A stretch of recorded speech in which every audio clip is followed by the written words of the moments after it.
What's good, what's good, what's good in the hood, and welcome back to another episode of the Good in the Hood podcast. I am, as always, your host, Juice. Back again with my bro, Jay Black, and my brother, Jimmie Smooda, man. What's happening, fellas? Yo, what's the word, Juice? How you feeling? Man, all good, man, all good. This is episode 32. And it's a nice time to be episode 32, man, because me and Smooda, we had a little debate before the pod, and I want to bring it to the table, of course, for the podcast, because that's what this podcast is for. Some good old, lighthearted debate, especially when it comes to the culture. And don't get it twisted. NBA is black culture. NBA is our culture, So, we have to talk about the finals. We were going to game 6 tonight. We're recording this on Sunday, October 11th. It's approximately 5:15 in the evening. Lakers going to face the Heat tonight. And Game 5 was probably one of the best NBA Finals games I've seen, in a couple of years. Maybe since the famous Laker Heat, the Cavaliers Warriors series. Mm-hmm. It's one of the best games since that series, probably, especially with LeBron battling another player, even though it's Jimmy Butler doesn't get that much acclaim. He really stepped his game up to get his team a win. And I bet they put that respect on next season. I think they got to eventually. Or the Heat as a whole. Because I think everybody kind of sucked on the Heat. The Heat players all said that. Talk to me, man. All the Heat players called Jimmy their leader. So hopefully the organization respects him as that and gives that boy the respect he deserves. But even though he won that game, he fought so hard to win that game. Social media and the world aren't talking about Jimmy Butler's performance. They're talking about the Lakers lost more. And of course, heavy as the head was the crown. A lot of that falls on LeBron James. Apparently, LeBron, even though he had an outstanding game, everyone talking about how he passed the ball in the last second instead of shooting the ball. Something that LeBron had been criticized for damn near his whole career. Not taking that last shot, passing instead of. And my thing is, like I said, episode 32. When LeBron came into this game, he was pitted up against Magic Johnson. He was compared to Magic Johnson a lot. But because he's the king and because he's so dominant. The obvious comparison goes to Michael Jordan, and that killer instinct is brought up and all that shit. And I think it comes to a question where, what's better? What do you want from your superstar? What do you want from your mega star, the face of your team? You want the right basketball play, or do you want him to be the hero? What is more important? And I want Smooda to kind of touch on it more because you're the basketball guy here, really. But damn, I love being a basketball guy here, really. And you know what, man? I wish that for LeBron James, the right play was the hero play. You know what I mean? But it's not. And I don't fault LeBron for being LeBron. Those passes is what make him a Hall of Famer, one of the best to ever lace him up. Plays like that. It's not so much about him not having killer instinct.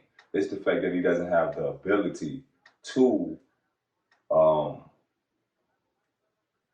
he's no really in between. He's either shooting threes or driving and, finishing at the rim. And I think that when I was watching that last play, if he did have some pull-up game like a Kobe or Michael or Paul Pierce, he could have got a better shot. But he doesn't have that. And there's nothing wrong with that. Right. You know what I mean? He's cool for what he is. And I don't want to give pity to LeBron. He's one of the richest. He's a billionaire. He's more successful than I could imagine at this point in my life, right? But at the same time, I do feel pity for him because I remember the play before that last play, right? And I remember the critiques of LeBron in the Dallas series that's going to loom over his head for the rest of his life. Yeah. He went and banged into the hole and took the ball to the basket and got his team to the lead. Now, of course, the other end, they gave up let them score again. I think Jimmy had two big free throws to make to put them up by one. Right. And then They couldn't close it out because LeBron got double teamed and dished it out to open Danny Green. You know what I'm saying? Danny Green wide open, top of the key, and just jagged the shot. Like it wasn't an in and out. It wasn't like close. It was a brick, a heavy brick.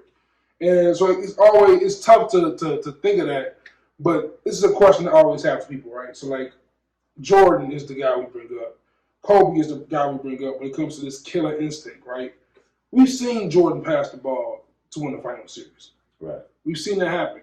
Like, of course, it's a one moment out of 6. It's rare, but he passed the ball to John Paxson to close out against the Suns. Right. You know what I'm saying? We've seen Kobe rely on the shot of Big Shot Bob and Derek Fisher to win series. Right.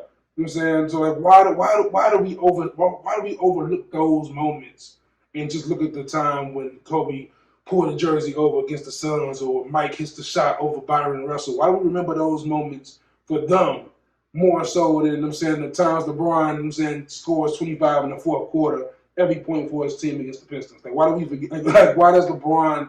He's the most criticized player in the history of sports. He the easiest dude to hate. I don't know why people hate him so. Because that's why I'm like, man, I'm gonna get up off of Bron. Like, cause right, and I did that. I don't got no problem with Bron. My only gripe with LeBron is that, not with him, but it's with his fans that, I get that. Place him in a place where he does not belong. He's number 2 all time. He's top 2, not 1. You know what I mean? And no one can ever be 1. I think it's idiotic for anyone to try to fathom him to be what Jordan was. Because Jordan was the first Jordan. And to be the first Jordan and to be like this guy who's 6-0 and he's like this staple in the culture, like what Jordan represented was so different. And I think there's a big shoes to follow. And so you think if Mike was 3-6 in the finals, LeBron would be better than him? Yes. Wow. That's ridiculous. You think LeBron James plays basketball better than anybody that ever lived? I don't. Yeah, you do. I don't. Listen. I'm putting it like this, right? I think Jordan is probably a better player than LeBron. I'm not going to jump ahead too far. But what I think makes Jordan like undisputably better than LeBron James is the fact that he won all his finals. If Michael Jordan is 5-1, I think the argument is still a go. If Jordan is 6 and still gets 6 and loses 2 or some shit like that, I think the argument is still possible. But the fact that he's undefeated and the fact that he's Michael Jordan, he's Michael Jeffrey Jordan, like that's just it holds a different weight. 6 finals MVPs too. It's that too. Like if LeBron wins his finals, there's a chance he won't win the finals MVP, and that could be an issue. Like these are things. Everything that holds LeBron away from being better than Jordan, I think is solely accolades. Have you ever seen LeBron be the second best player on the team and they still be successful? Successful would mean what? Like a champion? That's the pinnacle of it. I mean, yeah. Okay, well, I mean, he was the second best player on the Heat his first year, and I feel like they were successful, but they just failed. Right, at the end. Yeah, at the end. But like, I don't think people. Boy, they lost to the Mavericks. Lost to the Mavericks, and that was because he wasn't. That's because he wasn't taking that best player role. That was it. That is the flaw for LeBron to me. Like that's the flaw. Like you scored 0 points in the finals. Yeah, he was trying to be a team player. So you weren't coming back to bite him in the ass. You weren't guarding Dirk in the fourth. Like you weren't doing the things that I'm saying we expected of you in that moment. Like, he knew that and he corrected it fast. I feel like. But now the nigga doing everything, and nigga still won't give him a break because I was just looking at the stats and I'm like.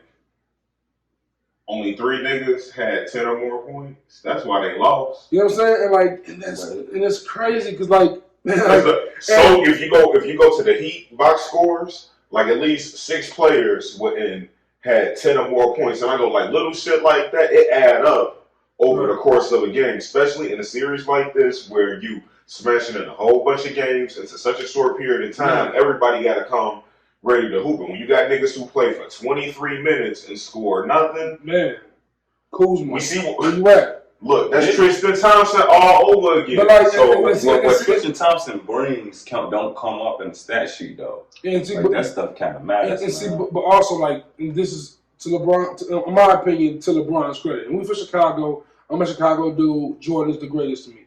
But the league, this is the best the league has been. As far as talent goes across the board, the league is at its best ever.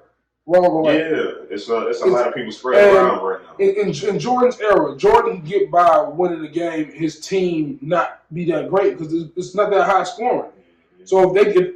Not that high scoring because of the way the game was played, though. Everybody wasn't. Yes, they were playing man-to-man defense. Do you ever watch some of them old like Bulls games? Yes. It'd be large chunks of time where there's no one scoring the ball. That's because they're playing man-to-man defense. Bro, it ain't the same league. That's because they're playing zone now. You can shoot a player, shoot him out. You can shoot over a zone. That's like look at some of them old 2000 games, especially when Phoenix was doing shit like running up 50-point scores on niggas. I know this is a hypothetical that's really unanswerable, right? But it's always thrown around. Right. How many points per game does Michael Jordan score today? In your honest opinion. It's a two-part question, Michael. So don't be too happy. I would say,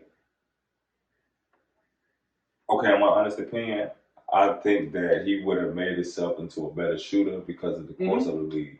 So let's just say that let's say if he shot like 32% from three, let's say that'd be like 41. So it's like 4 out of every 10 threes, right? Mm-hmm.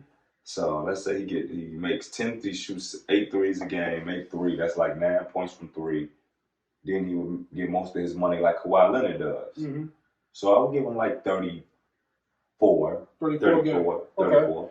Now, how many points LeBron get in the 90s? A game? It's hard to say. LeBron's not a really good shooter. He doesn't make exactly. He don't got to be a shooter in the 90s. Yes, he does. He go to the basket. You have to be able to make shots. LeBron is a mid-range. But in the basket, though, you got people like Pat Ewing waiting on you. LeBron James is the same size as Pat Ewing. But he flops all over the place. Oh, he's not going to flop in the 90s. Not in the 90s, not. You can't. All right. It's a different That's game. all I'm saying. Like, as much as we give credit for Jordan, right? People. Well, I just think that people put into context that LeBron is big and stronger than the people. He would he has fundamentals too, though. No bullshit though. I'm giving him like 31 points back then, but I'm also gonna say this. So why can't he average 31 now then? But he gonna have 2 years. He gonna have 2 years where he gonna get hurt real bad because back then. Motherfuckers see you get into the hole like that, they start trying to beat your motherfucking ass. And maybe he might do like Jordan did and put some muscle on, but niggas would have tried to kill LeBron back then. Name me a player like in the league who has like a roster that LeBron has that can average 31 and be successful. I don't know. I don't know. Because they wouldn't have the assist LeBron. LeBron led the league in assists this year. Yeah, he was real assist heavy. So if you lead the league in assists, it's almost impossible to score 31 points. Especially when you have AD and get 10. It's not true. It's 100% true. Because if KD's on the Lakers, I brought this up to you earlier. If KD's on the Lakers, he's gonna probably get you 32 points a game or more. I don't think so. How much he averaged last year in the Warriors? He had like 25. You sure? Scoring like that, the Warriors play D. When you play defense, you don't got to score shit. When he the scoring champion? Last year. Not last year, like his first year in the Lakers? Warriors? Hell no. No, he's never scoring champ with them. One of them is. I just know him and Steph be putting up numbers. And it's easy to put up numbers when it's your job just to score. LeBron's job isn't just to score. Jordan's job, no disrespect to Jordan, is to score and play defense. That's Jordan's job. Score, play defense. Am I right or wrong? His job, and he had a nigga who's equally his size. I hate to burst your bubble, man, but that's the job in basketball. That's what you're supposed to do. That's how you win. Question. Okay. 2014, KD. Oh, no, that was Oklahoma City. I know it was. OKC, there's no way he averaged 30 with the Warriors because they play defense. When did he join Brooklyn? 15? He joined Brooklyn last year. This year he joined Brooklyn. Not Brooklyn. When did he join? 17. Golden State. 17? 18. 17 they won. 16 they won. But LeBron beat them in 16. LeBron, and they came back in 17. So they won in 15. So the Warriors 15, won 17, and 18. Word. Damn, this been some good series. Some good series, man. But let's transition out to LeBron. So we can go on forever and forever on that, man. But end of the day, I think you agree with me. Finally, it sounds like at least he's top 3 to you. No? Oh no. He could probably be. He over Kareem? No. He over Magic? No. How is he not over Magic Johnson? How is he over Magic? He's better. In every way, he's better. That's not true. In every way, he's better than Magic Johnson. Magic averaged a double-double for his career. Okay. He shot 52%. Come on, Smooda, don't do that to me, man. Come on, man. Come on, man. He better than Magic. Come on, man. Average. Come on, man. 19 and 11. Come on, man. 19 and 11. For his career. 19 and 11. And 52% juice. LeBron averaged 27 and what this year? 25 and what this year? 25 and 11 this year? LeBron is in his 17th season. For his career, He bro. only played 12 years. What the fuck difference do it make? You can only play that long. If LeBron, I can't play 17. He didn't. What you mean? So LeBron is better than Mike in his 17th year. Right?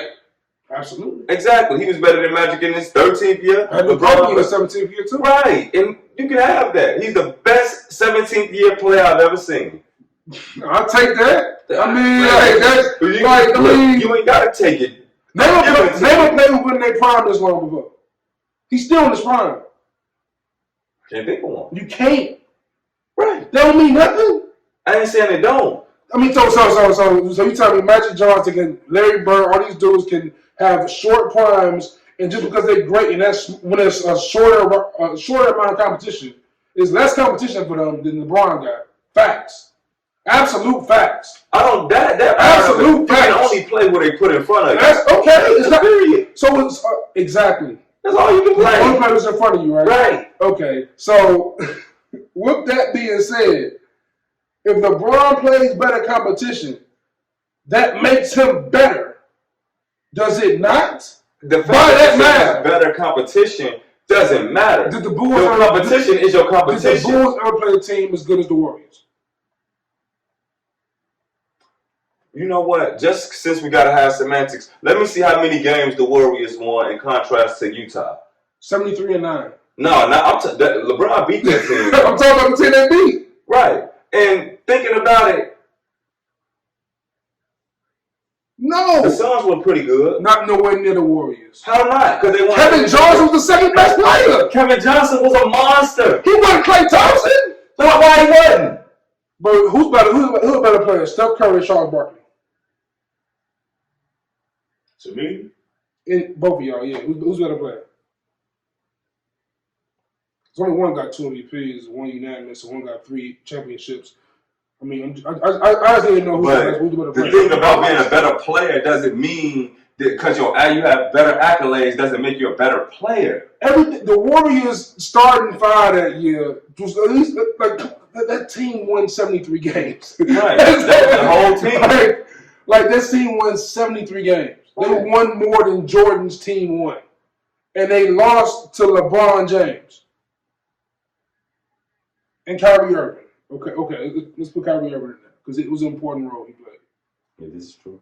Very crucial role. But look, this is all I'm gonna say about LeBron. I know LeBron has had more. LeBron has had more losses. Johnson Lakers, they were pretty good. Magic Johnson, what you talking about? From Michael Jordan? Yeah. Kareem Abdul-Jabbar was 40 years old. He wasn't even in the series, and Worthy was hurt. I say I'll give you that, but the fact of the matter is that you don't make excuses for that. I don't. Like the Warriors, the year before they won 73 games, they got a ring. Kevin Love and Kyrie wasn't there. I don't care. You can care. You can only play who they put in front of you, and you gotta win. Period. That's it.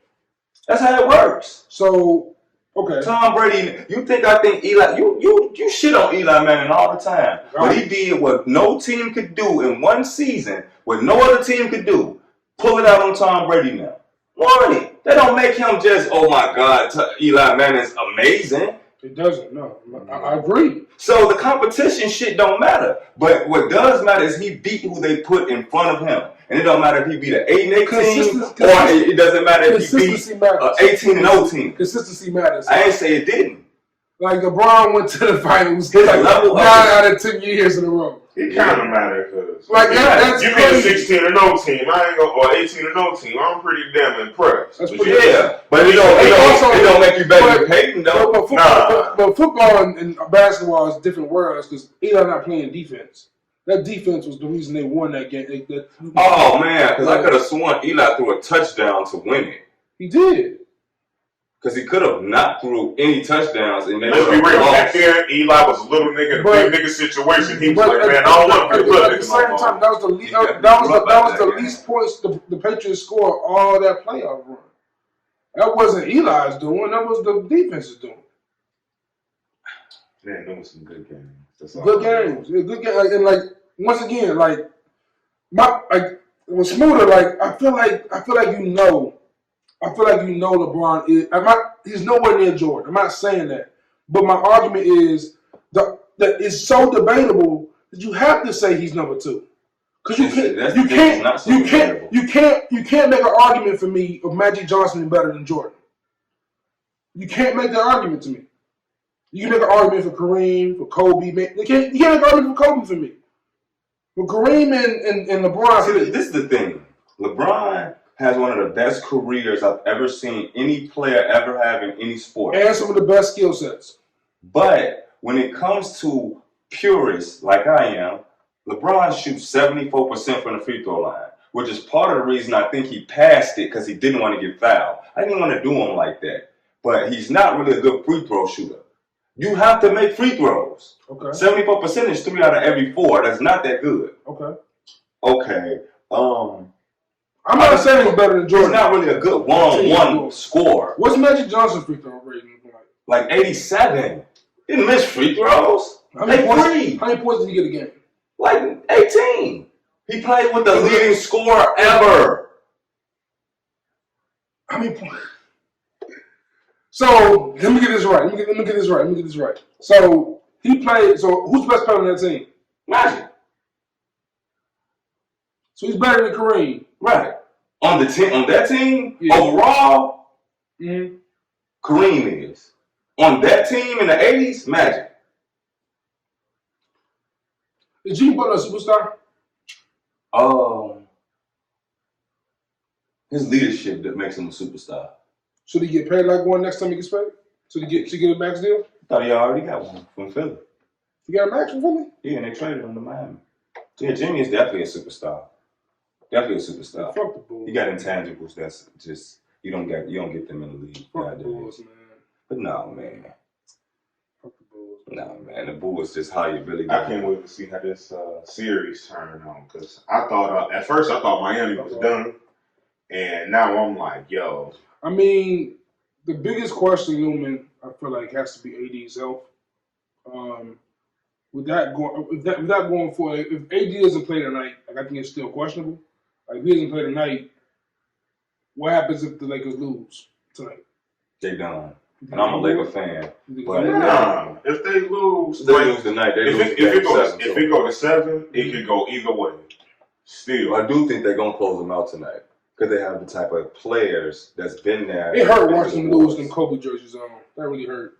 I'm not Kobe jerseys, man. I hate them jerseys. Kobe designer. I still hate them jerseys.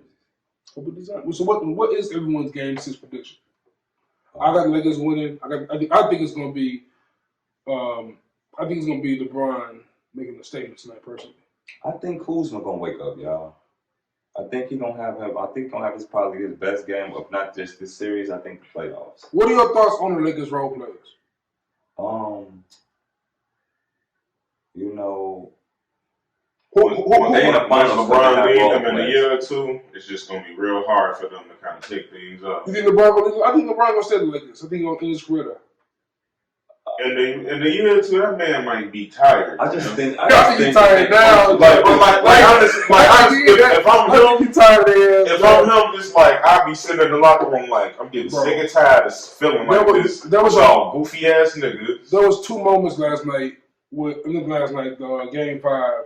Where I really was like, damn, LeBron might fuck around with Ty. Them RDC World 1 sketches just be hitting the nail on the head because it's like you on the inside, he really do be having a fit. Like I definitely want to choke them. I think it happened twice. He passed the ball to Danny Green on the sideline, and then he greased up out of bounds. And I think LeBron wanted to choke this They good job. people been saying they agree girlfriend, death threats and everything. Oh, man. my God. Like it's really that bad, and I'm like, yo, They tasted the champagne in 10 years out there, boy. That's a title town.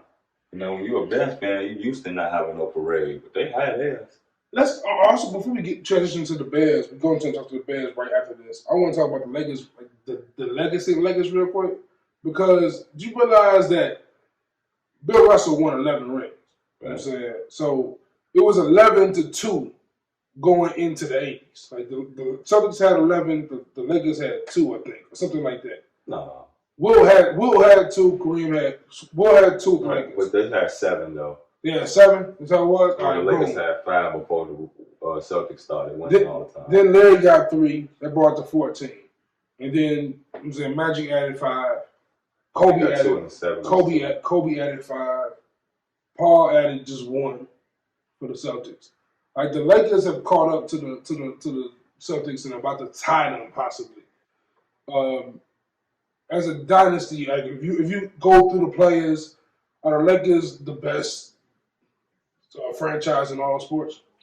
well, they're definitely in a less racist city. It's definitely less racist city. It's 100%. You know, that's why I don't think Boston get any good luck. How about racism first? How about You know what those though?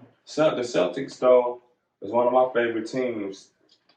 I was NBA always will be. during that Kobe Big 3, like that feud. I was riding Big 3. That was my squad. Right. That was my squad. I wanted the Celtics to go to the finals, but I just didn't want them to beat the Lakers. But the Celtics is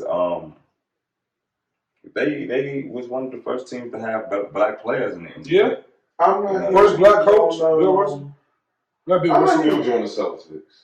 Yeah, you know, just that alone, them and the Knicks are the first 2 to adopt black players in the BAA. So I'll fuck with that. And the Knicks too, they another organization. They kind of threw that organization away. Yeah, I ain't fucking the Knicks since Sprewell. Yeah, they shitty now, but I'm always gonna fuck with them just for that alone.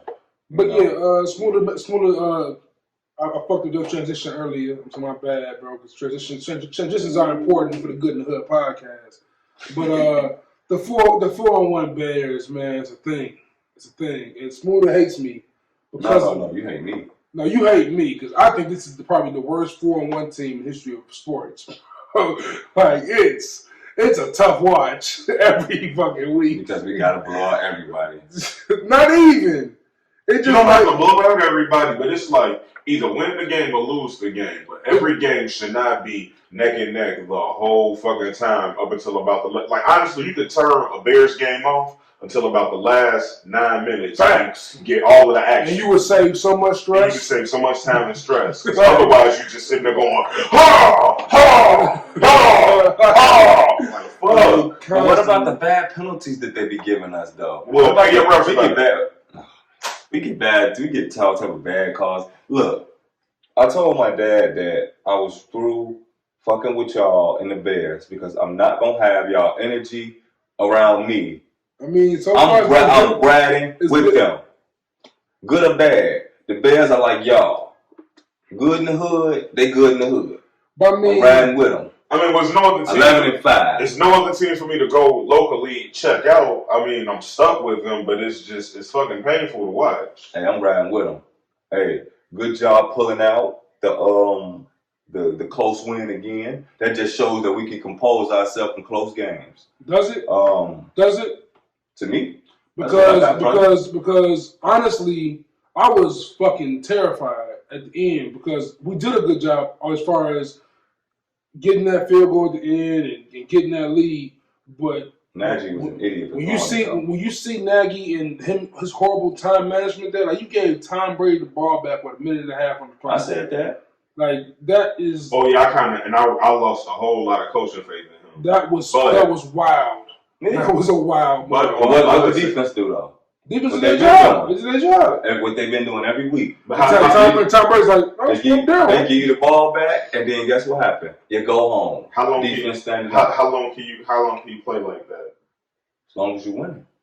See, and that is you got a team like the Patriots who went 18-0 and blew out everybody and lost in a big game because they had no type of familiarity with a close game. Period. No, they recorded the wrong shit. Now, if you guys listen, Period. If y'all listen closely enough, you can tell. If they would have had the right video, them niggas would have won. Joe, come on, they would have had the right video. You know they put them on. Bill and get the wrong video. Now, if y'all listen close enough, you can tell which one of us three here was a supporter of Lovie Smith. What you want me to say? He won 10 games. There you go. Won 10 games, man. Only see that's the Bears fan problem. That's the biggest problem with the Bears fans. The NFL has changed, bro. Like it's not defense can do their job all they want, but you cannot win consistently if your offense is shitty and you depend on your defense to bail you out every game. Shit, but Jay Cutler was terrible. That hurt? That nigga got hurt, man. We in the middle of the Cowboys game, and this nigga not getting up, and they upstairs in a booth hugging each other, not looking happy. I'm gonna get, oh yeah. Oh shit! Well, a part of that though is happy because Jerry didn't want to pay that. Jerry didn't want to pay him, but maybe Dak could come here because we have no quarterback. I'm talking about heads are down. Boy, niggas like the season over. You know what happened? My pop show just texted me them saying we see what happened to Dak ugly. What happened? Man, it's so bad they're not even showing it on replay. Joe, they playing. It's so bad they're not even showing it on replay. Shit. Damn, get well soon at that. Well, prayers up, and Dak is in our thoughts for sure. As we recording this shit is hella live. This shit is hella live. We are live action seeing this shit. So best wishes to Dak, man. Damn. But yeah, man, back to him and celebrating mediocrity. It's like for real, because celebrating mediocrity, man. Like, you know, I got it. The defense can score. The defense can defend. They defend the pass well. They defend the run, kind of A-okay. But if I'm honestly in the scheme of things, why not let niggas run? If you can't get no for real passes up, I'll let you run and we play these clock games. But that's the thing. At the fourth quarter, when you just need a guy to come in and make 3 or 4 good passes, who do we have that can make 3 or 4 good passes? Who do we have that can catch 3 or 4 good passes? Patterson is maybe good for 2. Maybe 2. And honestly, you got to get him on like a dig route or a quick little slant. Because other than that, Robinson's a good wide receiver. Miller's good. But Robinson not really a good wide receiver. He got good hands. These dudes are 3rd and 4th options. Like Cordell Patterson is probably the most skilled, but he's not. He's like reminiscent of the Devin Hester situation. He's not really a receiver. I'm saying he's a runner. He's a nigga who run. He can run fast. He can do that. I wish we could go get a real receiver. You know what's like 2 that's so underrated nowadays? What? Winning. Winning is the most underrated shit I've ever seen. Up, but I guess his leg must be fucked. He has a brace on his leg, but that we was able to see his face. No, winning ain't underrated. Winning's got to be underrated. It's got to be. Oh, winning is a win. Hold on. Winning's underrated? Has to be. Well, guess what? The regular season, sir, is overrated. So winning is underrated. Winning the playoffs. Guess what? Though? Winning the playoffs. That's what you got to do, though. What's that? Winning the regular season to get there. Well, last time Nagy was in the playoffs, what happened? The dude tipped the kick. Man, we still can't trust our kickers to this day. Honest, you would feel good with this team heading into a playoff game? No, he wouldn't. He's going to say it because he has blind faith. But he wouldn't be 100% confident. I would be petrified. So let me get this straight. Because they can't see Green Bay. The only thing that troubles me with the Bears right now is the offense. Is the running game. We can't run the ball. Very shoddy. No, we can't run the ball. And that's why we can't really throw. But we play also, top 5. No. Also, the running game is so bad because the coach sets it up where every time the quarterback is under center, the defense knows, they're going to run the ball. And every time the quarterback is in the shotgun, they know, they're going to throw the ball. Like, it's the most predictable offensive scheme I've ever seen in my life. It's crazy. It's literally crazy. And he was at the crib playing Madden, like, man, that could be a motherfucking coach. You know what I'm saying? Like, and as much as I used to bash Mitch Trubisky, right? I used to always, like, in Mitch's defense, I would ask, like, yo, why don't you draw plays? Wait, no, stop. I'm sorry, Juice. Time out. Because Andy Dalton has made his return to football, and I cannot believe there's no justice in the world. How does this man keep finding a job? Man, can Vince Young get a job, possibly? How? Jesus. Wow. Andy Dalton has made his return. Andy Dalton's on the football. Y'all don't know how bad I hate. I got like Andy Dalton, one of them people. The Red Rocket. I don't want to make fun of him because he's a ginger, but he just one of them gingers you can't help but pick on, and it's because he's such an asshole. He's like he's a bright red ginger too. Like that motherfucker's a firecracker. But man, you know what? Shout out to him, man. I hope the Cowboys pull it off for Dak. But yeah, man. But mentioning the Bears when the Bears did, we talked. It's 35 minutes right now. No, it's cool. It's dope content. The Bears beat the almost the Patriots. They beat the Buccaneers, and I think the main question after that game, outside of is the Bears real, is Brady versus Father Time.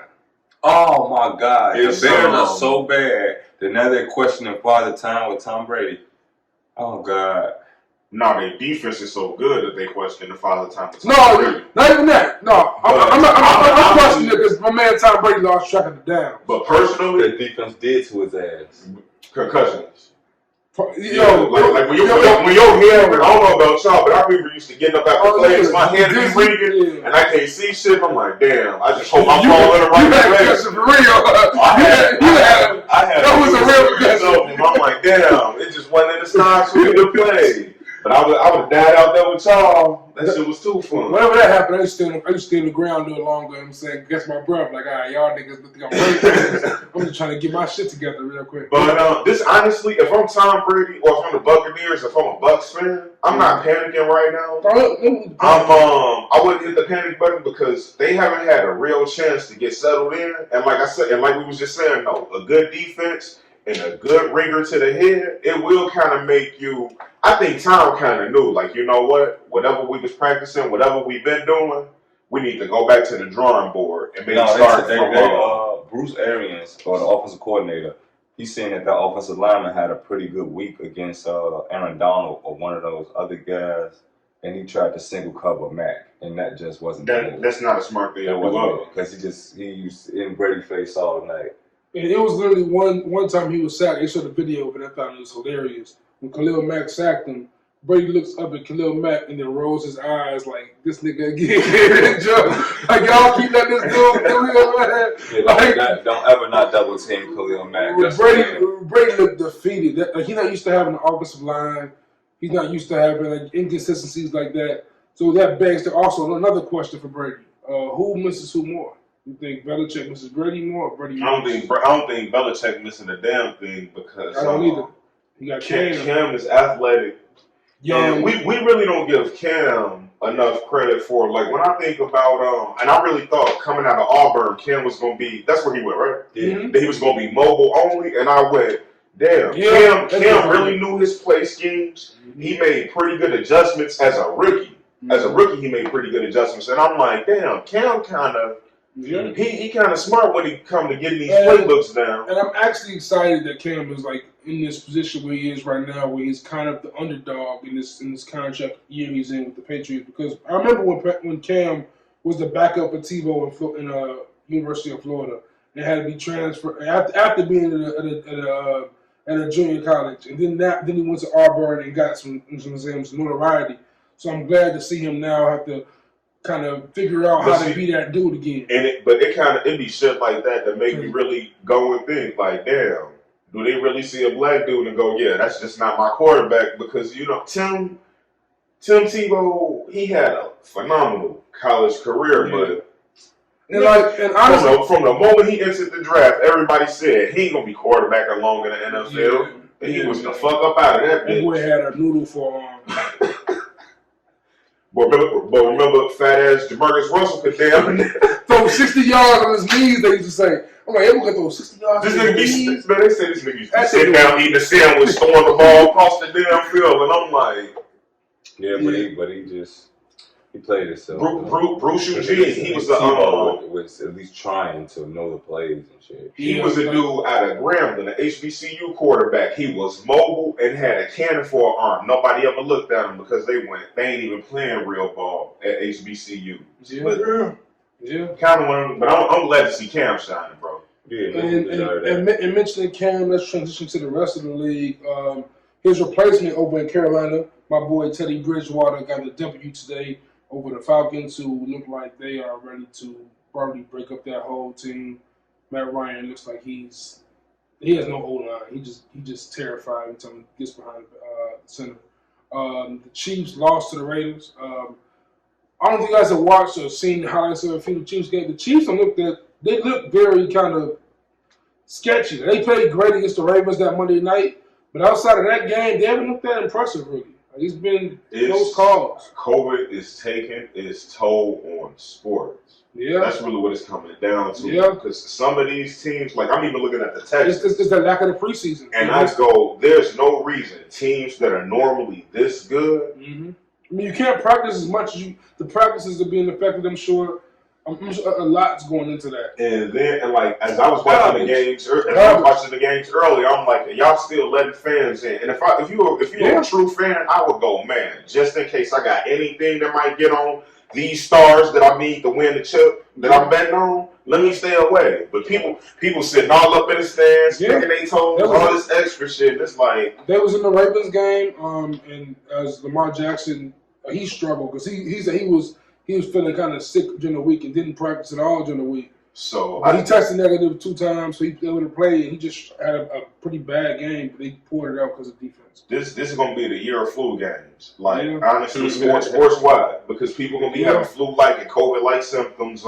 If the NFL keep fucking up, at least the NBA will be back so soon. But I honestly, I'm concerned with the NBA coming back because I think they're not doing the bubble again. I think they're going to be doing what everyone else is doing. I think it's going to cause some issues. I think the bubble is the only way to do it right. And I know these niggas is rich and don't want to be in no bubble for 6 to 9 months. So I know that they had different bubbles then or something.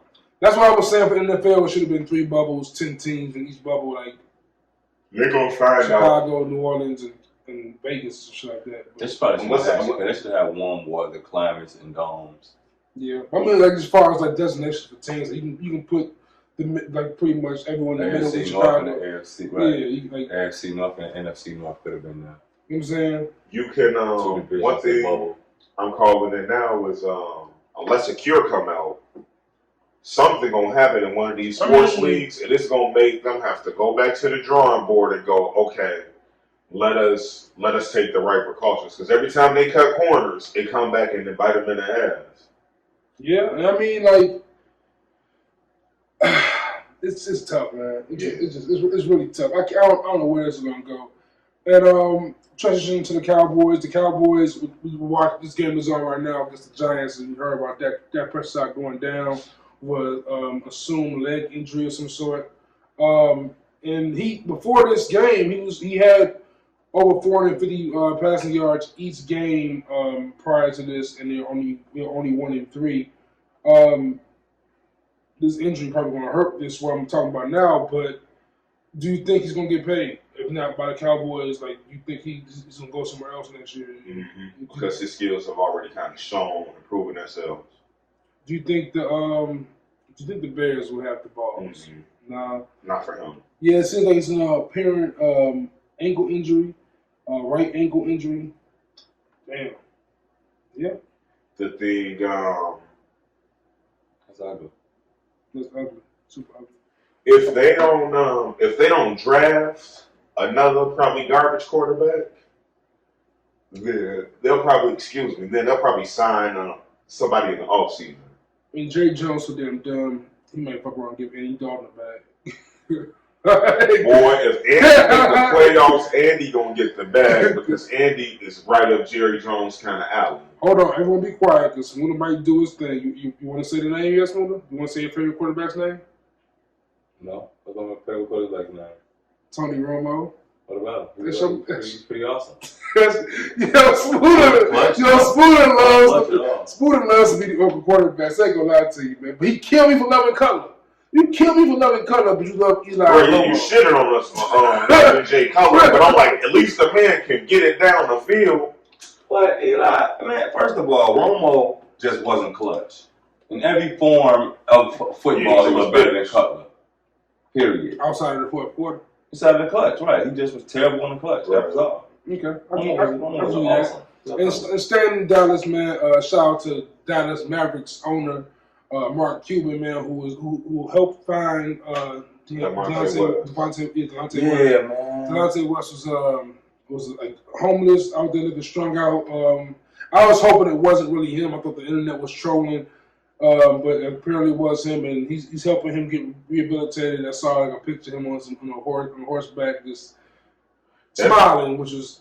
That was really nice of him because sometimes, and I know like motherfuckers might feel some kind of way for me saying this, but when a motherfucker be rich, and when they fuck up, I really don't have no sympathy for their ass. And I know that ain't the right thing because people be needing help or be having whatever the fuck going on, but the world just kind of cold and unforgiving. But it's good to see somebody out there forgiving because don't look at me with sympathy. I be finding regular ass homeless people out there who never stood a chance, and it is.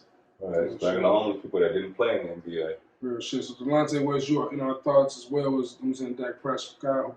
Wish him speedy recovery, brother. If you listening and you got mental health issues, go get help. Otherwise, you're gonna be out there. And I just told you, I ain't coming to save you. Maybe Juice will, but I won't. So go get help. Facts, man, and literally, accept the help too. Don't just get help. Get people who's out there trying to reach out to you and give you help, man. Accept that shit for real. It's crucial. And staying in Texas, man. We do this thing every once in a while. We do our top 10 list. This list, we're doing top 10 Texas. It's kind of a difficult list. I have my 10 after much chagrin, and so does Smooda. And we're gonna just have a debate about not even debate. We're gonna just talk about Texas rappers and give some flowers to Texas rappers. Once again, we are Chicago niggas. We are, we's quote unquote up north. So our view of Texas rap probably isn't, cognizant of those from Texas who want to give shine to some of the cats that we don't, recognize on this, platform. Until I went to Texas, I thought they was riding on doom buggies with straw going ding, ding, ding, ding, ding, ding. And you stayed in Texas for a minute, El Paso. I was in El Paso. I shot up to Dallas, partied up there a few times. And shout out to our homies that are in Texas right now, Deshaun, Max, Sam, what's going on with y'all fellas, man? But yeah, we'll do how we do always, man. Go, York. New York is in Texas. Yeah, shout out to Mason, York. You know what I'm saying? Shout out to Mason's actually out here now. Oh, Mason back up here? He just came up here. Well, you think on the podcast, boy, he going this weekend. Oh, shit. Garbage. But, how many you got, Jay? I think I put 10. You got 10? Nah, 8. You got 8? All right, so all right, we'll do me and Spoon go 10-9. You can get it on 8, all right? Yeah. So my 10 is Trade the Truth. I ain't rank. I just put down 8 Texas rappers I fuck with. Okay, bro. We'll do our 10. We can, discuss. Afterwards. Some of the rappers. I got Trade the Truth at 10. I got Trey now. You got Trey. Who's your 10? Paul Wall. My 10 was Lil Flip. My 9 was Lil Flip. I'm sorry. My 8 is Chameleon now. My 8 is Paul Wall. 7 is Lil Flip. My 7 is Chameleon.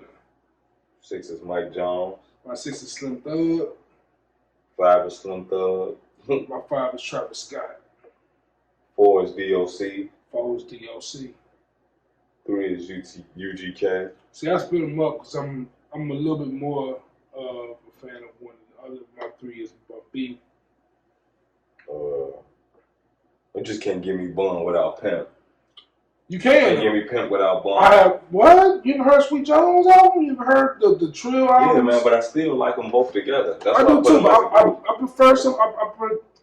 I feel Trill is fire. It is. Trill is fire. That's All three of them. Well, this is the first 2. Trill OG was coming, man. And obviously, Face Mob is 1. Who's your 2? Travis Scott. Okay, Travis is 2. Oh, that's a good conversation to have. My 1 is also Face Mob. And yo, prayers to Face Mob also. He's looking for a kidney, man. He's B+. He's B+ blood type. So if y'all out there, man, prayers to Scarface. One of the GOATs for real. One of my favorite rappers for sure. And, Yeah, man. Brad Jordan, man, forever. Let's have this conversation, though, because it's interesting how you have yours ranked. We have a lot of similarities, but you have Travis Scott at 2, and I want to kind of jump right in there while we're here. Like, Travis Scott at 2, why? I think because he's the most critically acclaimed in Scarface. But when I think of successful Texas hip hop artists, I think of Travis. And although Travis over UGK though? Over UGK, yeah. Just because Travis was able to be commercial as well as underground. You know what I'm saying? I mean, UGK was on Big Pimpin'. Yeah, but that was J record. I mean, they have the original riding there. Yeah. Yeah, I get what you're saying. I mean, as far as that crossover goes, absolutely. Yeah, absolutely. you know that's why Drake is number one as far as motherfucker since 2010.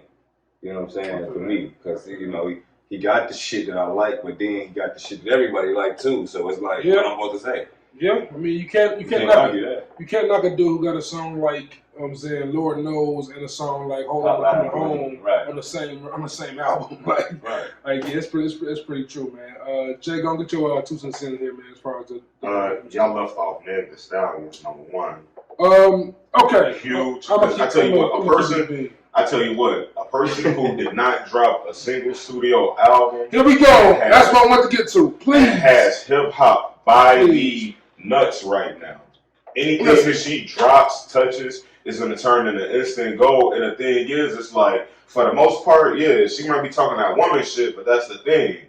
To her fans, she be talking that shit. So y'all left her out. Shout out to Ghetto Boys was kind of cold too. Like I go when I think about just niggas from Texas, and when you think about classic niggas, like to me, UGK will always kind of be the number one niggas out of Texas because they cornered their own market before going and fucking with anybody else. Cause y'all forget they was sipping on some scissor. They did they think they even connected with niggas like y'all did that in Memphis because this is what we did in Texas. And then that's how they really took their sound. They didn't have to cross over. And shout out to Willie D, rest in peace, Books for the Bill. But for me, I ain't put Ghetto Boys in there because Smooda you had the points also. Like Scarface is kind of the guy. So like for me, I had to give it the credit to Scarface, and I didn't feel right putting Scarface and the Ghetto Boys in this. He the front man. Yeah, he the front man. It's like putting Beyonce and Destiny's Child in the right. It's like they're a dope group, but y'all acknowledging that Kelly and Michelle can't sing, and Kelly definitely showed y'all she could drop a baby. Michelle can't sing. Right quick on give it to her, look it back, man. Oh my God! Right quick on the subject of Destiny's Child, bro. Michelle never fit them. Never. And if I don't want to say that badly because Michelle can blow. Yeah, like, she's cool. But it was like her style. No, I won't use the word blow. Her style. No, she don't. No, she got some pipes on. That's what good vocals. Yeah, she said it's so unnatural and bootylicious. That's because her vocals don't fit. Right. Her vocals don't fit that shit, Yeah, that's real. And mentioning Meg, and shout out to the homie, the Southside homie, Rashawn Franklin, did your podcast, bro. Dope opportunity. We talking about Griselda, right? And Griselda drops 1 million projects a year, but now they talking about their debut project.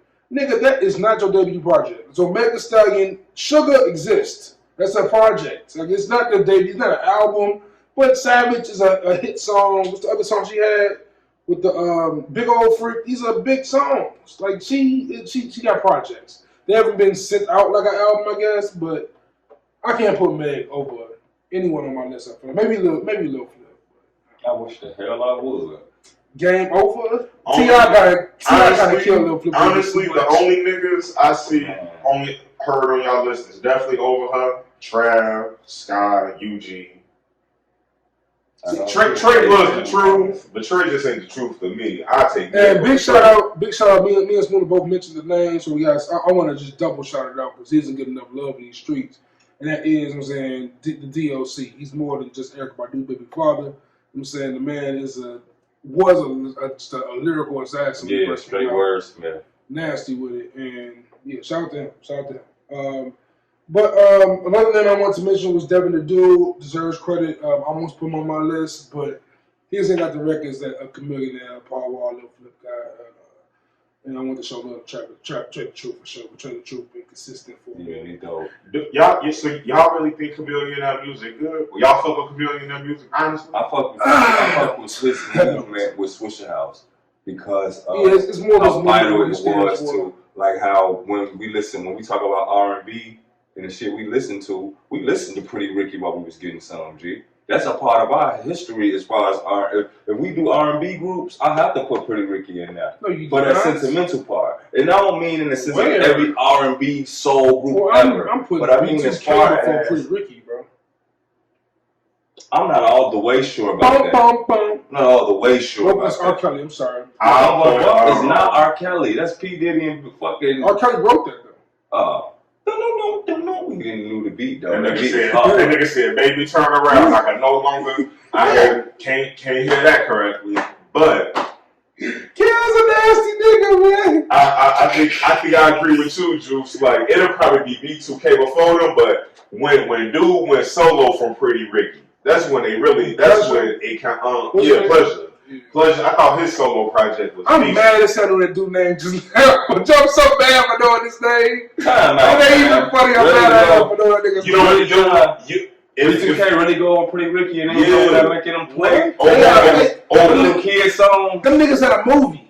Bro, really? Them niggas had a whole movie. Bro, really? If you do a verse, B2K. Okay, so I'll give you B2K. But if you give me a project better than Blue Stars. I can't name you neither one of those groups' albums, so you got me beat. Shit, let's say I would have to. B2K got a record harder than Juicy. Hold on. About your number. Come on, girlfriend was hot. In case y'all can't tell, Scooter was really focused on that Pretty Ricky album. So that was he was in his bag too. My God, he was in his bag. I'm not putting Pretty Ricky album. I'm not putting the Blue Stars up there with the Confessions. No, we put it up there with Confessions. Right. I know Confessions front to back the way I know Pretty Ricky. I mean, Blue Stars had 5 good songs on it. 5. I'll give you that. Only 5, because I'm gonna tell you exactly what made them basic. I'm gonna tell you exactly what made them basic to me. Pretty Ricky is when you go back and listen to them. All 3 of them niggas did not have to be on that rapping. Especially when only one nigga can sing. My nigga, he could have did that whole group by his goddamn self. I seen Ray Charles do it when Jamie Foxx was playing him in the goddamn movie. Did I not? And the light-skinned nigga was a better rapper than the loud dude on Pretty Ricky. And the light-skinned nigga was the weirdest one out of the whole group. Oh, it was spectacular. That nigga was strange. The chair molester. That nigga raped the chair on YouTube and then told 50 other niggas, I challenge you to do the same. I'm like, if niggas start doing this, I'm done. It's rap on. And a G-string, Joe. World Star Hip Hop was a wild. And that's when I started. Honestly, that's the first time. I know nothing about that. That was the first time up when I'm like, man, this social media shit getting out of control. But to that point though, Raz B was wild too. I used to think the punk Raz B and the punk Baby Blue was the same niggas. I ain't gonna even lie. I don't know how we got on. I got water, bro. I don't know how we got on B2K and Pretty Ricky, but damn, that's the story. I don't know. I got one.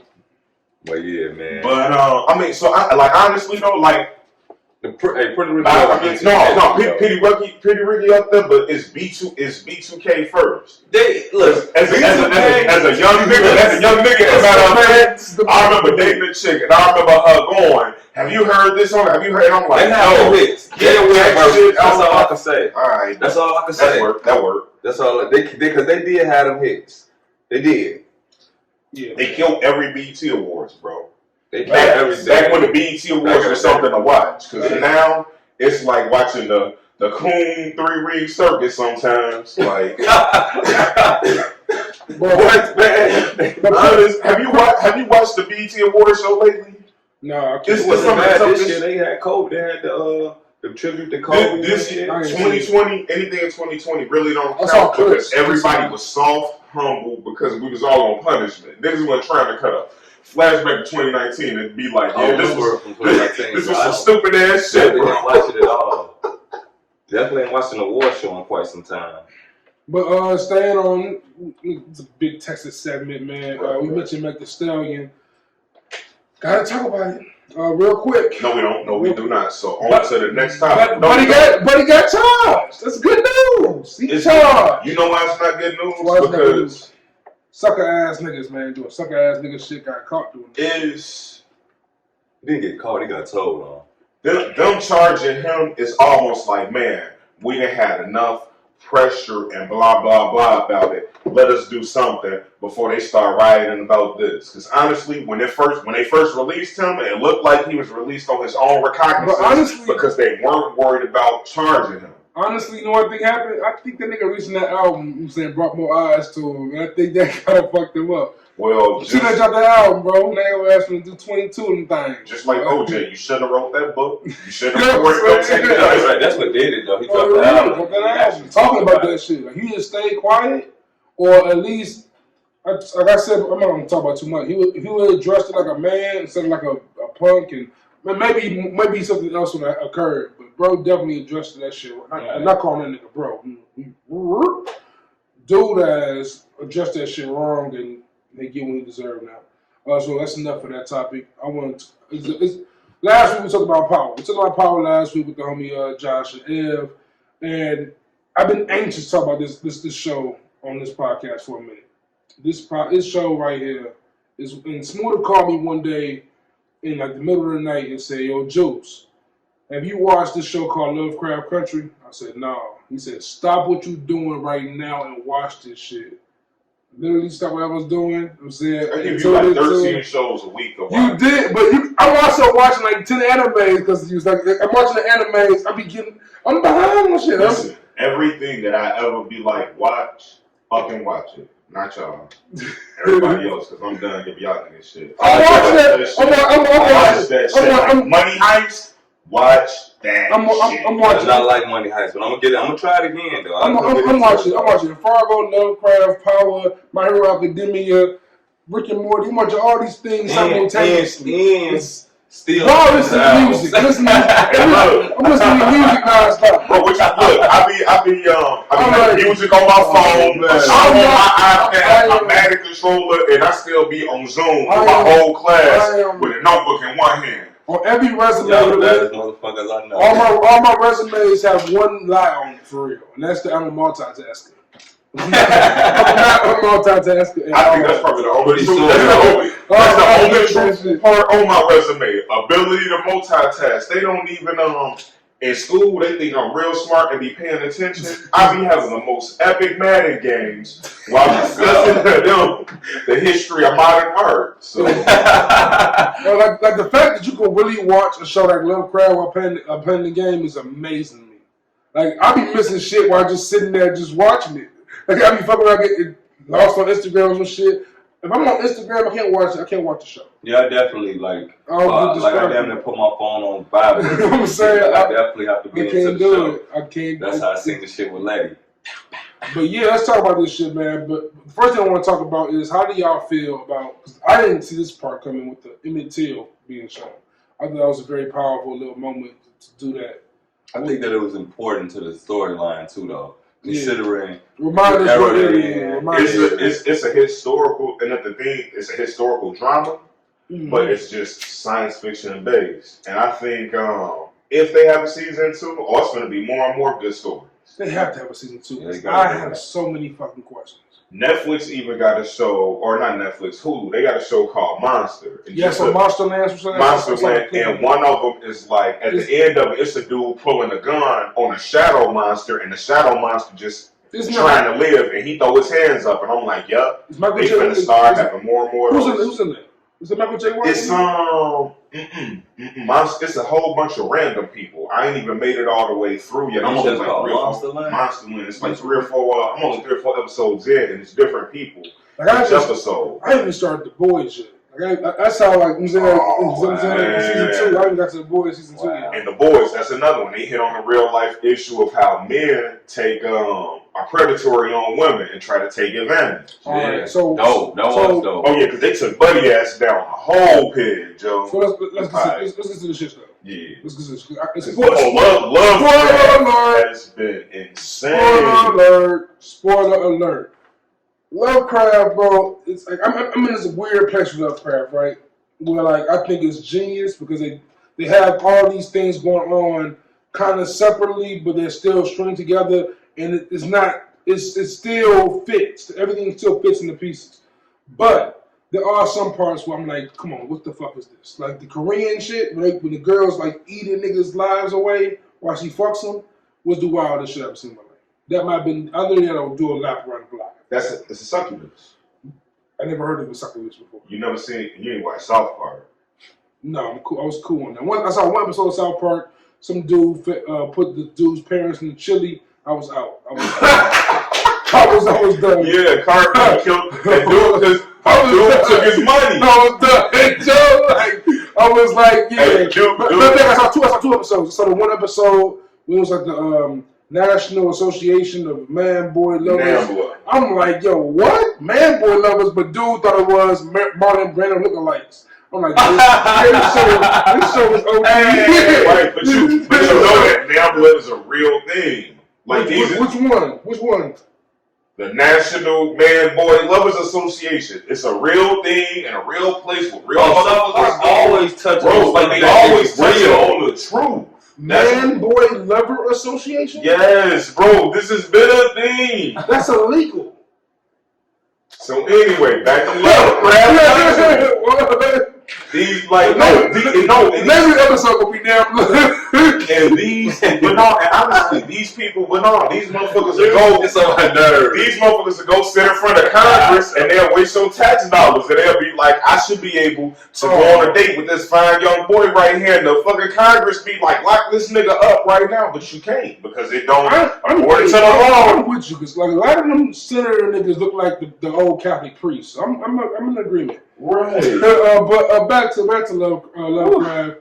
These niggas, this is an episode today, man. We said we over an hour. It's dope. We said what's the last topic on Lovecraft, man? Just talk about some key points going into the last 2 episodes. Once again, this is Sunday nights. We have not seen the newest episode, episode 9. Last episode we saw was said 2 black demon children chasing D down on some of the Shining type shit and tearing her up. You know what I'm saying? I just want to know, see, at one, I just wish D would have stopped and talked to the black one like, hey, why you hanging out with this white bitch? I kill her and come be a demon with you. I'll try to get about that shit. First off, I kill her. I don't know about y'all, but did y'all want to jump through the screen and fight that white cop who spit on her forehead? Because I swear to God, I've never been so mad at an actor in my life. It was that nigga was real life. That nigga was real life racist. Bro, that acting was so good. It was so intense. Yeah, that was so good. What was my man who was in Django? No, that wasn't Johnny. That was Leonardo DiCaprio. Oh yeah. Yeah, like it was such a believable character because when he was talking to her, when he walked up on her, I'm like, oh shit, I hope they don't. I was nervous for her. Yeah, I thought she was gonna die. I'm like, HBO got some hits. This year, HBO don't really ever miss. HBO, come on, it's the home of The Wire, Sopranos, and Kirby. Empire. I'm saying, like. They don't really ever miss. Westworld was a break, though. It wasn't no airball. It was a break. Like, people told me so much good shit about Westworld, so I tuned into it.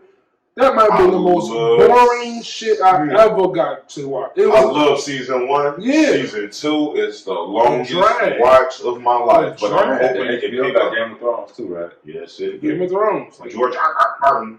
And that was good for the first 5-6 seasons. You know what I'm saying? It kind of fell off the last 2 seasons for me. What, Game of Thrones? It kind of fell off the last season.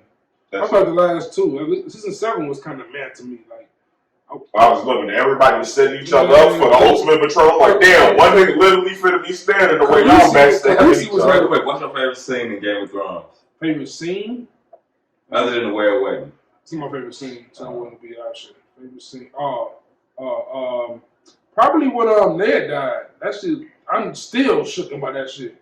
I can't believe that shit happened. They killed Ned early in the game. He was dead. First season. Right, 3 episode 9. Episode 9. Chopped his damn head off. Chopped his head off. Oh, now see that happen. Boy, once Arya started getting busy. I'm trying to think. Favorite scene, y'all, is trying to think of a great scene. Because, I'm sorry, just... The best scene is when Tyrion Lannister killed his daddy. And he's like, the shitter? Oh, that was cold. That was a dope scene. That was cold. But that one, and when Cersei told that nun bitch, like, I'm gonna kill you. When she had her shame in her and doing all that, she like, I swear to God, you just don't know how evil I am. I bet you I get you. That was a great show for the first six. I give y'all season 7. It was just Khaleesi was in she was in the sand for way too long. It was just too much. I wish they would just link shit up real quicker. I wish some shit was answered that never got answered. Yeah, like Ellen Payne disappearing. You know what I'm saying? Like just shit that just never got answered. Like what? Okay, boom. He a Targaryen and a Stark. What does that mean? Nothing. Okay. That was just like a weird setup. Like Jon Snow should be king, but should be super king for everything, and he went back to the Night Watch. You know what I'm saying? I forgot the reason too, because I belong at the Night Watch. Yeah, it was like man, garbage. I'm gonna tell you why it was garbage though, because they killed the Night King too easy. Like just the build up for the last 8 seasons, and it just dropped the knife, pop. Got his ass. The only reason Arya, because it was Arya. That's the only reason I accepted it, because Arya. And she dropped that knife. Arya walked it down with somebody else and was like, "You forgot." When she put the motherfucker eye up in there. What was his name? Walter Frey. Yeah. Man, she did Walter Frey. Did him? Had to. She killed Red Wedding. Yeah. Bro, Arya was like, my life was cool. And y'all she was living sweet, bro. She was like, y'all fucked my shit up back. Revenge. Everybody. So who y'all think had it the worst? Sansa or... Sansa is the answer. Whatever the question is. Arya. Worse than that. What? Who had it worse? Sansa or Arya? Sansa had some cat, bro. Arya, Joe, was separated from her family for a whole life. Did you not see, buddy? What's my man's name? Greasy Randy nigga, the nigga that cut Buddy dick off. What buddy name? That was another Snow. Randy, was it Randy? Or something like that. He was like Randall or some shit like that. Yeah, it was some shit, but he was a Snow. Yeah, Buddy. But he wasn't gonna be a bastard no more, bro, before he died. He was Frey Snow, right? He was Frey Snow or some shit. He was somebody, yeah, but dude ass was garbage.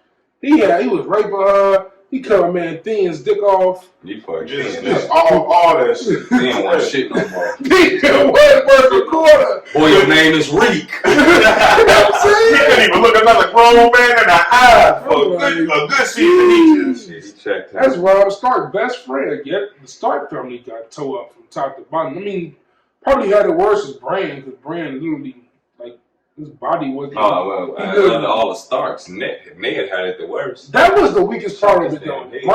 Bran's whole storyline made it weak. It made it almost too mystical. Like, all right, that's like going to a different world now. This third eye Raven shit. Yeah, I ain't like how he seen his dad when his dad was a kid. They went too far back. And then how they made Hodor make sense because of some shit he that was garbage. Hold the door. That's the episode. Hold the door. All right, man. On that note, man, I'm Juice. I'm saying you can follow me on Twitter at JuiceJVP.